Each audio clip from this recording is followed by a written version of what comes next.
नमस्कार दोस्तों, स्वागत है आपका मेरे इस YouTube चैनल हम लोग पर। और इससे पहले कि मैं आगे बढ़ूं, आप सबसे अनुरोध है कि मेरा ये चैनल आप सब्सक्राइब कर दीजिए, और जिन लोगों ने सब्सक्राइब कर दिया हो तो वो साथ में आई बेल आइकन को भी प्रेस कर दें, ताकि मेरे इस बातचीत के नोटिफिकेशन आपको मिलते रहे।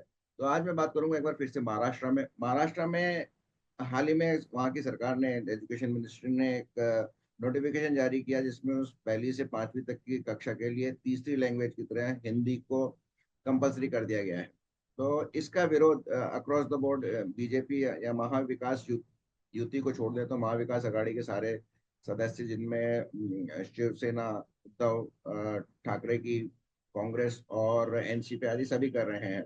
ये इसको एक तरह से हिंदी इम्पोजिशन मान रहे हैं, जबकि सरकार का कहना है कि हिंदी जैसे अंग्रेजी अंतर्राष्ट्रीय भाषा है और सबको जाननी चाहिए, सारी दुनिया में बोली जाती है, उसी तरह हिंदी भारत के अधिकतर क्षेत्रों में बोली जाती है। और तो महाराष्ट्र के लोगों को हिंदी सीखना चाहिए, ताकि वे देश के दूसरे भाग के लोगों से अच्छे तरह से कम्युनिकेट कर सके, और अगर वो कहीं दूसरी जगह जाए तो उनको दिक्कत नहीं हो।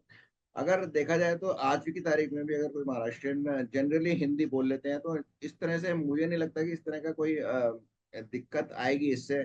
केवल एक फॉर्मल एजुकेशन होगी, उससे ज्यादातर मतलब अभी मान लो अगर आप कहें कि 50% महाराष्ट्र के लोग जो मराठी स्पीकिंग लोग हैं हिंदी समझते हैं और बोलते हैं, तो फिर ये उसकी परसेंटेज बढ़ जाएगी। मुझे याद है कि केरला में भी हिंदी कंपलसरी है, वहां पे आज तक कभी कोई हिंदी एम्पोजिशन या इस तरह की बात नहीं हुई।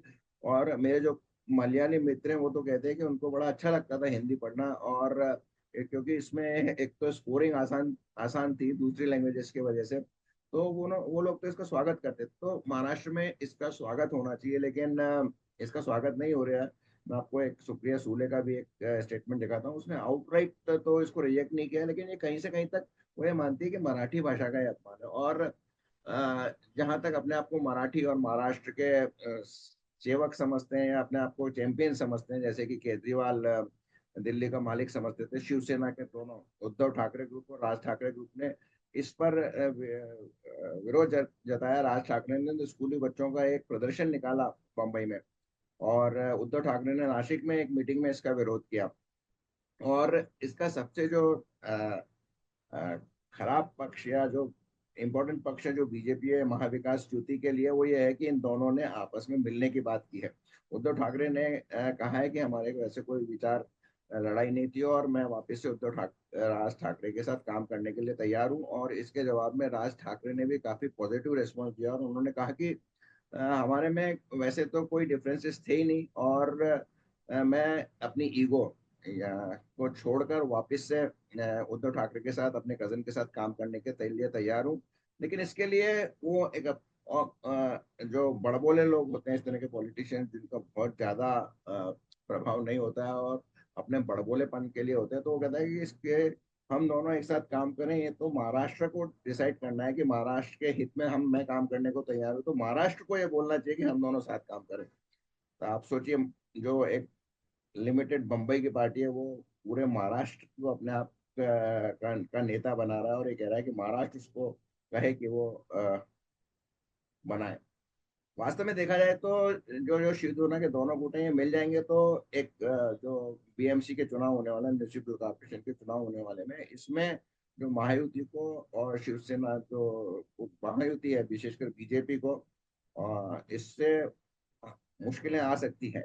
और देवेंद्र फडणवीस ने ऑलरेडी संभल के स्टेटमेंट देना शुरू कर दिया है। उन्होंने भी यही कहा है कि हम कोई इम्पोजिशन की हिंदी की बात नहीं कर रहे, महाराष्ट्र तो हमारा गौरव, मराठी तो हमारा गौरव है। और इसके लिए प्रधानमंत्री ने उनको एक विशेष लैंग्वेज का दर्जा मतलब भी दिया है, जो कि अब तक आज़ादी के बाद नहीं दिया गया था। तो इस तरह की वो बात करके एक तरह से थोड़ा डिफेंसिव उसमें आ गए हैं। क्योंकि बीएमसी के चुनाव में यदि ये दोनों सेनाएं एकटी हो जाती है, तो डेफिनेटली जो महायुति है उसको नुकसान हो सकता है।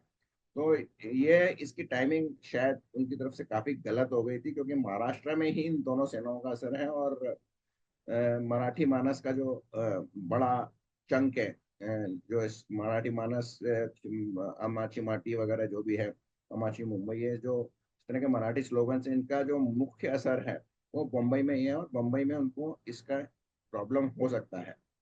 वैसे देखा जाए तो 1900 जो सही मायने में बाल ठाकरे के जो उत्तराधिकारी थे, वो अपने स्वभाव, अपने एग्रेसिव लैंग्वेज और अपने जो डोर मतलब जो सड़क पे राजनीति करने वाले को उत्तराधिकारी वास्तव में राज ठाकरे ही थे, लेकिन और उद्धव ठाकरे बेसिकली फाइनल चीजों पे, ऑर्गेनाइजेशन उस पे काम करते थे। लेकिन जब उत्तराधिकार जब अपनी सत्ता को सौंपने का समय आया, तो फिर उन्होंने अपने भतीजे के जगह अपने पुत्र, जो उनके शायद 3 पुत्र, उनमें से जो पॉलिटिकली एक्टिव था उद्धव ठाकरे को ही शिवसेना की बागडोर सौंपी।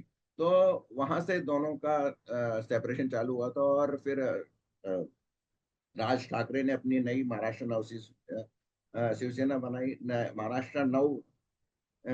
महाराष्ट्र शिवसेना बनाई। और उसको फिर उन्होंने शायद 2009 के चुनाव में उन्होंने एनडीए का साथ दिया, और फिर वो इधर से उधर होते रहे हैं। जबकि शिवसेना ने 2019 के चुनाव 20 के चुनावों के बाद में 19 के चुनावों के बाद में बीजेपी से नाता, एनडीए से नाता तोड़ दिया था, और वो कांग्रेस अपनी ध्रुव विरोधी विचारधारा से विरोधी पार्टियों एनसीपी और कांग्रेस से मिल गई थी। तो ये बेसिकली इनकी हिस्ट्री है। मोस्ट इम्पोर्टेंट इसमें यही है कि इसका जो इनके जो अगर ये मेल करते हैं तो बम्बई म्युनिसिपल कॉर्पोरेशन के चुनावों पर इसका असर पड़ेगा, और यही एक चिंता का विषय है महाविकास महायुति के लिए, जो कि राज कर रही है। तो आपका क्या सोचना है इसमें? जो सुप्रिया सुलेख का बीच में मैंने आपको स्टेटमेंट सुना है, वो एक बैलेंस स्टेटमेंट है, वो कोई प्रो और एक्सिस भी नहीं कर रही है। बाकी कांग्रेस वगैरह के जो राज्य विधानसभा में नेता हैं दल के, उन्होंने भी इसका विरोध किया है। वो सब विरोध करने के लिए विरोध कर रहे हैं। और ये बड़ी आश्चर्य की बात है कि जो एक हमारे गुलामी की जो अब तक की सबसे बड़ी निशानी है अंग्रेजी, उसको लोग अपनाने को तैयार है, और हिंदी को लोग अपनाने को तैयार नहीं है। और महाराष्ट्र शायद तीसरा राज्य हो गया कर्नाटका और तमिलनाडु के बाद जहाँ पे एक तरह से कोई एंटी हिंदी मूवमेंट की शुरुआत होगी। पर मुझे नहीं लगता कि बहुत ज्यादा ये होगी, क्योंकि नासिक, विदर्भा, मराठवाड़ा आदि कई जगह हिंदी ब्रॉडली बोली जाती है। तो आज इस अंक में इतना ही, देखते हैं आगे क्या होता है। नमस्कार, जय हिंद, वंदे मातरम। मेरे ख्याल से मैंने पहले दिन जब जीआर आया था उसी दिन एक ट्वीट किया था कि ये बहुत हड़बड़ी में डिसीजन हो रहा है। मराठी ये महाराष्ट्र की आत्मा है और मराठी भाषा ही एक नंबर रहेगी महाराष्ट्र में। और ये हड़बड़ी क्यों है? मैंने पहले दिन कहा था कि एसएससी बोर्ड जो हमारा स्टेट का बोर्ड है वही यहाँ महाराष्ट्र में रहेगा। सीबीएसई बोर्ड में अगर किसी को पढ़ना हो तो ऑप्शनल कर सकते हैं, कंपलसरी नहीं कर सकते। तो मैंने पहले दिन भी विनती की थी कि असर का जो रिपोर्ट आता है उस रिपोर्ट में कहा है कि महाराष्ट्र में बच्चों की जो शिक्षा है वो भाषा रहे, साइंस रहे, इसमें बहुत और काम करने की ज़रूरत है। और पहली लैंग्वेज, कंपलसरी लैंग्वेज हमारे लिए मराठी ही रहेगी और रहनी ही चाहिए। और हमारे एसएससी बोर्ड को ये ख़त्म करने की साजिश है, ऐसे मुझे लगता है।